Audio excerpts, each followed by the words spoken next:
We're here on the first intermission report. We're joined now by Athletics Director Perk Weisenburger. Long time no talk. You were just here a couple days ago, but things changing in a good way. It's a good day to be a Bulldog, as Tony Anise says at the end of National Signing Day every year, as the Center for Athletics Performance. Green lighted here, and Perk, thanks for joining me here today. And I guess, what does this mean to you? This is a really big day for Bulldog Athletics.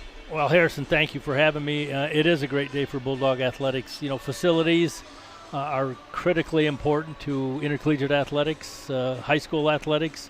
And when you're recruiting and you're trying to attract young men and young women to come to your university or institution and they want to be an elite athlete at the Division II level, then you got to have appropriate facilities. And we've been lagging in that area. It still hasn't stopped our teams from doing very, very well, but to be able to be long-term and sustaining, we needed to get this project approved. And I'm just very, very thankful, as are our coaches, our administrative staff, our current, former, and prospective student athletes, that our Board of Trustees and President Eisler and Vice President Jim Bachmeyer went ahead and got this project approved for us. It's going to be a wonderful project. It'll be a massive undertaking, but it's long overdue, and it's very, very well received, and we really are going to put it to good use. You talk about a massive undertaking. This is really going to change the face of the building that we're in here today. I mean, this is a really big deal.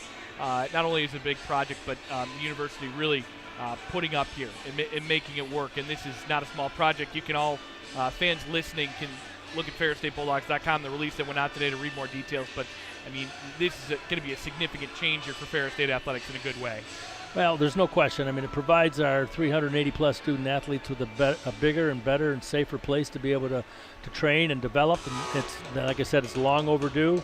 We got large rosters. It'll provide us some meeting areas for our teams, small meeting areas, breakout areas, and as well as large team meeting areas. It'll give us improved locker rooms for many sports. Some of our locker rooms are very, very outdated, small, cramped. A couple teams share locker rooms, etc. So that'll provide us improved locker rooms. The meeting space is hugely important. And then I think it's critical to understand, Harrison, that we're going to be able to build that strength and conditioning space. You know, it's about 6,000 square feet to where our student athletes can train at. It'll have a nutrition, hydration area, a cardio area, a little turf patch in there to do plyometric work and dynamic warm-ups. It'll just be very good for the teams. You'll be able to get more student athletes in there. Teams don't have to live in shifts in the small, cramped weight room that we used to have. But that's all made possible by building a new Bulldog Arena, a competitive venue for our volleyball team and some other multi-purpose use. So as volleyball moves out of its current arena or gym, we'll take that space and remodel it and turn it into a strength and conditioning center. And then we'll have a new competitive venue for volleyball and some other sports, give basketball another practice area when they have to leave or vacate Wink Arena due to commencement, job fairs, whatever it might be. So it really covers a lot of bases. It's a very multifaceted project. And then it'll also create a lobby area, too, at the east entrance to the Ava Glaben Sports Complex, where you have Wink Arena on the left, the hockey arena on the right, and we'll have the Bulldog Arena for volleyball.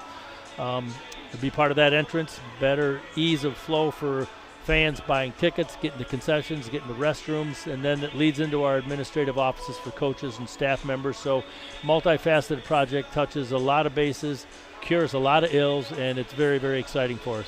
A lot of people at this university have long advocated for this. Anybody in particular that you'd like to take the time to thank right now? Because I know this is not going to be a small project as we begin to undertake it, and it hasn't been since the birth of the idea. Well, there's no question. President Dave Eisler, former Vice President Jerry Scobie, current Vice President Jim Bachmeyer, Mike Hughes at Physical Plant. There's been a number of people, been here a lot longer than I have, and this project's been about on the docket for about 5 of my 10 years here, but I think even projects before that, very similar, were a part of what the university was talking about. Could never really get to it and get it done. So I think internally, those folks, obviously it doesn't get approved without the Board of Trustees, but I just want to thank, a few others. Jeff Schmidt's a former football player and owns a construction development company. Jeff was really the guiding light and force behind getting us to this point. Did some very good work up front on this project to give us some conceptuals and give us some energy. And then we've just had to exhibit a lot of patience as we've navigated through how to make this the best facility we can get for our dollars. And we've still got some fundraising to do, so we're going to be asking former Bulldogs and former friends of the programs and alums, et cetera, to help us out with this project. But I'd like to be able to come back and answer that question about who I'd like to thank after we get it built and we do it the right way. Then there'll be a lot more donors and people to thank. But it's been a long time coming, and we could not be more excited for it to finally be here, and we hope to have it completed. I think the Bulldog Arena, Harrison, hopefully will be completed. That'll be the first phase in June of 22, and then we'll complete the lower level renovations, including the new strength and conditioning area and locker rooms by August of 22, and then I think the meeting rooms and office space and some other areas will be finally finished off by December of 22. So all total, we're looking at 22 months from now or so, and it's going to be a wonderful, wonderful facility for the future of Bulldog athletics. Well, Perk, thanks for joining me again, and again, it's a great day to be a Bulldog. Yes, it is. Thank you, Harrison.